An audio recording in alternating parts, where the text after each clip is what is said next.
మనం చర్చాటకు అలవాటు పడిపోయినాం. ఏమాట చర్చాట, ఏమాట పొద్దున పోవాలా, ప్రార్థన చేసుకోవాలా, 3 పాటలు పాడాలా, వాక్యం వినాలా, ఆరాధన చేయాలా, దాని తర్వాత బల్ల రొట్టె ముక్క తీసుకొని ద్రాక్షరసం తీసుకొని. అందుకే ఒక ఆయన ఏమన్నాడు తెలుసా, ఒక ముక్క చుక్కలు చూపిస్తుందంట. ఏంటిది అది?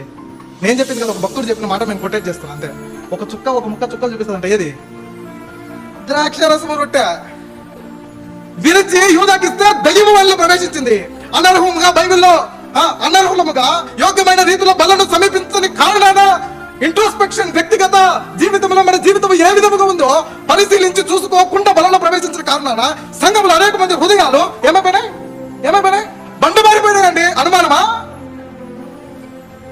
పలకడంలో వాక్యానికి వీళ్ళ సెన్సిటివిటీ, సున్నితత్వాన్ని కోల్పోవడం, వాక్యములకు ప్రతిస్పందించడం ఆగిపోయింది.